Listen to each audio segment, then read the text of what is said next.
Assalamualaikum warahmatullahi wabarakatuh. Perkenalkan, nama saya Cynthia Isnaini, NIM 190321100020.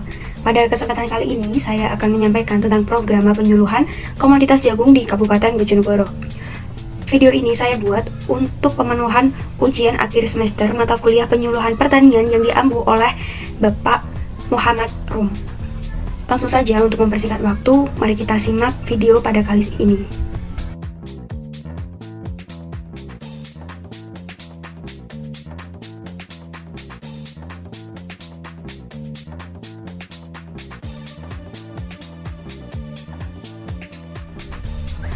Letak geografis Kabupaten Bojonegoro. Wilayah Kabupaten Bojonegoro secara geografis terletak pada posisi 120 derajat 25 sampai 120 derajat 9 bujur timur dan 6 derajat 59 sampai 7 derajat 37 lintang selatan. Kabupaten Bojonegoro ini dialiri oleh Sungai Bengawan Solo yang mengalir dari selatan menjadi batas alam dengan Provinsi Jawa Tengah, kemudian mengalir ke arah timur di sepanjang wilayah utara Kabupaten Bojonegoro. Pada bagian utara merupakan daerah aliran Sungai Bengawan Solo yang cukup subur dengan pertanian yang ekstensif. Pada kawasan pertanian ini umumnya ditanami padi pada musim penghujan dan pada musim kemarau ditanami tembakau. Pada bagian selatan adalah Pegunungan Kapur. Nah, bagian ini dari rangkaian Pegunungan Kendeng. Pada bagian barat laut atau yang berbatasan langsung dengan Jawa Tengah adalah bagian dari rangkaian Pegunungan Kapur Utara. Lalu beberapa hal yang perlu kita ketahui berkaitan dengan pengembangan wilayah, di mana wilayah Kabupaten Bojonegoro ini merupakan wilayah yang sebagian besarnya adalah daerah pertanian. Maka dalam konsep pengembangan perlu memperhatikan tentang ketersediaan lahan, letak geografis, jenis tanah, agroklimat, sumber daya wilayah, sarana dan prasarana, lalu sumber daya dan kondisi tersebut ini pada akhirnya akan berpengaruh terhadap perkembangan dan prospek terhadap perkembangan pembangunan wilayah.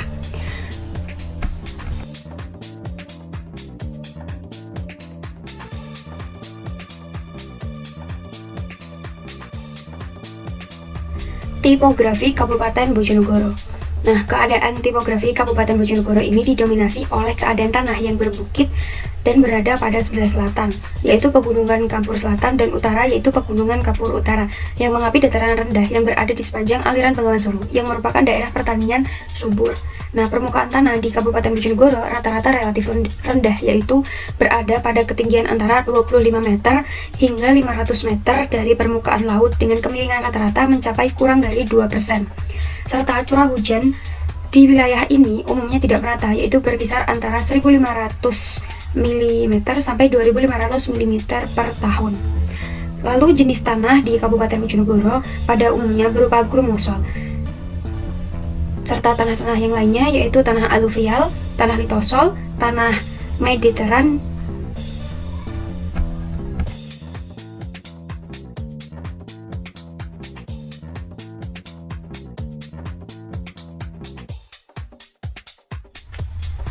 iklim di Kabupaten Bojonegoro. Nah, Kabupaten Bojonegoro ini memiliki iklim muson tropis yang mempunyai dua musim yang dipengaruhi oleh angin muson, yaitu musim penghujan yang dipengaruhi oleh angin muson barat daya dan barat laut yang bersifat basah dan lembab, dan pada musim kemarau dipengaruhi oleh angin muson timur tenggara yang bersifat kering dan dingin. Musim kemarau berlangsung pada bulan Mei hingga Oktober dengan rata-rata curah hujan di bawah 120 mm per bulan, dengan bulan terkering yaitu pada bulan Agustus. Sementara itu, untuk musim penghujan berlangsung antara bulan November hingga April dengan rata-rata curah hujan lebih dari 150 mm per bulan, dengan bulan terbasah yaitu bulan Januari. Nah, suhu udara rata-rata di wilayah Bojonegoro berkisar antara 21 derajat sampai 33 derajat Celcius. Pada tingkat kelembapan nisbi wilayah Bojonegoro adalah kurang lebih 77%.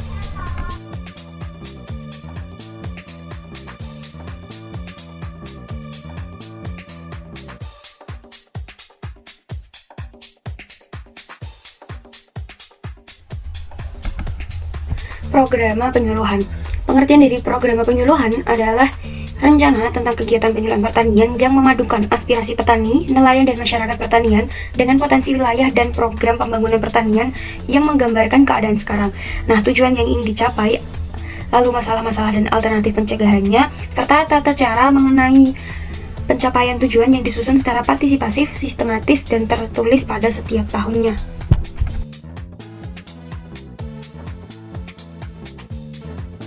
Jagung, atau disebut juga dengan Z-mais, yaitu salah satu tanaman pangan penghasil karbohidrat yang terpenting di dunia selain gandum dan padi. Nah, bagi penduduk Amerika Tengah dan Selatan, bulir jagung ini merupakan panganan pokok dan sebagian panganan pokok di daerah di Indonesia. Nah, pada masa kini jagung juga diolah menjadi berbagai produk, tapi yang pada umumnya adalah sebagai komponen penting pada pakan ternak. Selain itu juga sebagai sumber minyak pangan dan bahan dasar tepung maizena. Nah, lalu terdapat juga produk turunannya seperti industri farmasi, kosmetik, dan kimia.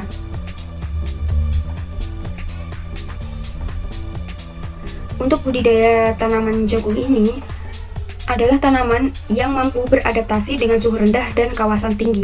Jagung merupakan tanaman dataran rendah dengan sumbu hangat dan penyuka cahaya matahari penuh. Nah, perkembangannya terhenti pada suhu di bawah 10 derajat Celcius. Jagung ini terbagi menjadi 3 jenis, yaitu jagung komposit, jagung hibrida, dan jagung transgenik. Nah, apa saja itu? Jagung komposit adalah jenis jagung yang biasa ditanam oleh petani pada zaman dulu karena memiliki keunggulan umur yang pendek, tahan hama penyakit, dan tidak menimbulkan ketergantungan dan dapat ditanam secara berulang-ulang. Yang kedua yaitu jagung hibrida. Nah, jagung hibrida ini adalah jagung yang pada proses pembuatannya dengan cara pemuliaan dan penyilangan antara jagung induk jantan dan jagung induk betina, sehingga menghasilkan jagung jenis baru yang memiliki sifat keunggulan dari kedua induknya. Keunggulannya adalah kapasitas produksinya tinggi, sekitar 8 hingga 12 ton per hektar. Yang ketiga adalah jagung transgenik. Jagung ini adalah jagung yang proses pembuatannya dengan cara menyisipkan gen dari makhluk hidup atau non-makhluk hidup, yang hasilnya nanti diharapkan jagung bisa tahan akan penyakit, tahan hama, atau juga tahan obat kimia, sehingga tanaman ini menjadi tanaman superior. Nah, keunggulan dari produk ini adalah kapasitas produksi yang besar, sekitar 8-10 ton per hektar, tahan penyakit dan tahan hama, serta tahan obat kimia. Tanaman jagung memiliki organisme pengganggu, yaitu penyakit bulai, karat daun, bercak daun, dan lain sebagainya. Untuk pemanfaatan jagung sendiri adalah sumber bahan pokok manusia yang ketiga setelah gandum dan beras. Nah, biji jagung dimanfaatkan sebagai pakan hewan ternak, baik untuk unggas maupun ternak besar. Nah, serapan terbesar yang ada di Indonesia adalah sebagai sumber pakan ternak. Olahan lain seperti pada awal tadi adalah industri pangan, industri farmasi, kosmetik, dan industri kimia. Produk penting dari jagung ini yang lain adalah jagung tongkol. Nah, jagung tongkol diperoleh dalam usia sekitar 3 minggu setelah penyerbukan untuk dijadikan sayuran atau direbus serta dibakar. Nah, pada jagung manis biasanya mengisi pangsa ini. Nah, tongkol jagung yang masih muda dan belum berkembang dipanen sebagai sayuran segar dan dikenal sebagai jagung semi atau baby corn. Nah, biji jagung yang biasa dimakan manusia adalah jagung muda ataupun jagung tua. Nah, biji garingnya juga dimanfaatkan sebagai tepung jagung atau maizena. Jagung ini memiliki kandungan karbohidrat dapat mencapai 80% dari seluruh bahan kering jagung. Nah, karbohidrat ini dalam bentuk pati. Nah, pada umumnya berupa campuran amilosa dan amilopektin. Pada jagung ketan, sebagian besar dan seluruh patinya merupakan amilopektin. Kandungan gizi jagung pada 100 gram bahan adalah kalori, protein, lemak, karbohidrat, kalsium, fosfor, besi, vitamin A, vitamin B1, air. Dan bagian yang dapat dicerna oleh tubuh adalah 90%.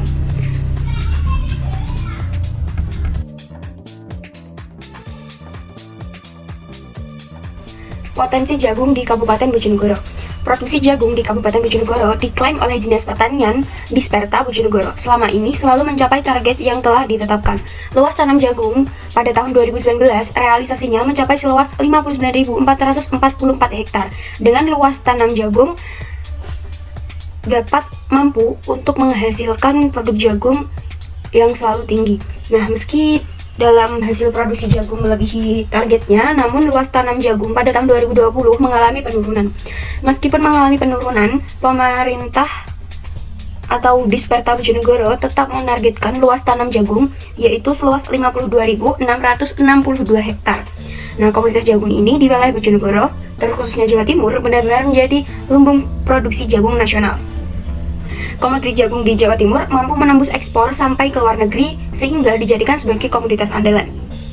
Lalu untuk kekuatan atau kelebihan dari petani jagung di Bojonegoro adalah petani jagung sudah lama atau berpengalaman dalam melakukan usaha tani jagung. Yang kedua, motivasi petani untuk maju adalah tinggi. Dan yang ketiga, kualitas jagung dan tortilla yang dihasilkan mampu bersaing di pasaran. Lalu yang keempat adalah karakteristik lahan yang sesuai untuk budidaya jagung.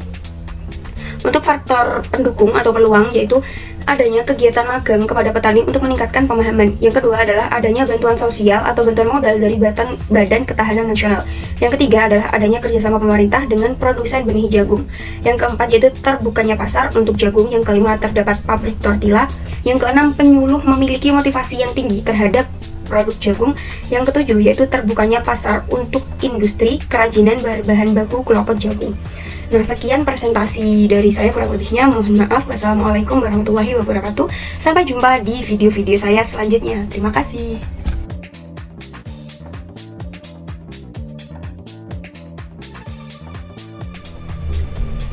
Tujuan program penyuluhan pertanian yaitu merencanakan arah dan pedoman pencapaian tujuan penyuluh, lalu menyediakan acuan dalam penyelenggaraan penyuluhan pertanian.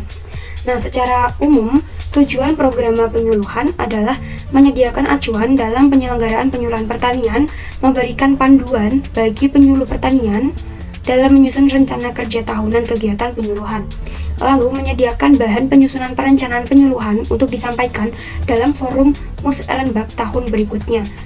Lalu sebagai acuan para penyuluh dalam merumuskan dan melaksanakan penyuluhan di lapangan dengan memperhatikan aspek tingkat pengetahuan, sikap dan keterampilan pelaku utama, dan lalu ketersediaan teknologi, sarana dan prasarana, tingkat kemampuan pengetahuan, keterampilan dan sikap penyuluh pertanian, situasi lingkungan fisik, sosial dan budaya yang ada. Lalu yang terakhir adalah alokasi biaya.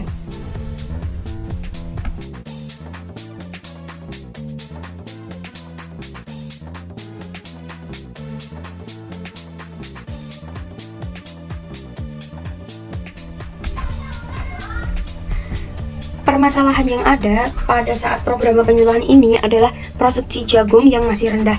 Nah, petani hanya melakukan penanaman jagung sebagai tanaman pengganti. Yang kedua adalah skala usaha tani jagung yang masih kecil. Petani belum mampu untuk mengembangkan pertanian jagungnya. Yang ketiga adalah petani sulit mengakses saprodi karena tata kelola yang rumit. Lalu yang keempat adalah daya beli petani yang masih rendah akan saprodi. Nah, jagung ini kurang diminati karena masih kalah saing dengan beras dan gandum. Yang kelima yaitu petani tidak memiliki hubungan kemitraan dengan perusahaan atau input, sehingga petani masih bingung untuk menyalurkan produk yang dihasilkan pertaniannya.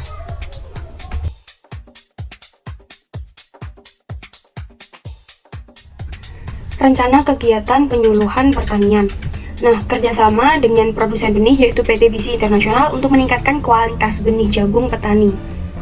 Nah, ini secara langsung didukung oleh pemerintah Bojonegoro terkait dengan pengembangannya. Untuk meningkatkan kualitas benih jagung petani, melakukan kegiatan penyuluhan dan pelatihan kepada kelompok petani jagung terkait dengan teknis budidaya jagung, lalu pemberian bantuan modal dari Dinas Ketahanan Pangan Bojonegoro. Nah, oleh karena itu, dalam rangka mengembangkan komoditas jagung ini, petani jagung diharapkan lebih aktif dalam merespon setiap kegiatan yang diselenggarakan oleh pemerintah dan memanfaatkan bantuan atau subsidi pemerintah dengan lebih baik. Yang kedua yaitu perluasan daerah pemasaran jagung. Selama ini jagung hanya dijual ke pasar-pasar tradisional dengan sebagian dijual oleh pabrik tortilla setempat. Nah, kualitas jagung yang baik perlu diimbangi dengan upaya perluasan pasar, terkhususnya keluar dari wilayah Bojonegoro seperti ke Kabupaten Ngawi, Kabupaten Madiun, dan lain-lain. Selain itu, perluasan pasar dapat dilakukan dengan memasarkan jagung ke pabrik tortilla di Kabupaten Bojonegoro maupun di luar Kabupaten Bojonegoro, seperti pada PT Sinar Mulia yang terkenal dengan produk Happy Toast Tortilla Chips di Malang. Yang ketiga yaitu perluasan daerah pemasaran jagung. Nah, salah satu masalah dalam pengembangan komoditas jagung adalah manajemen usaha tani yang masih lemah. Karena kelemahannya inilah, produk jagung masih tergolong dalam pertanian yang belum berkelanjutan.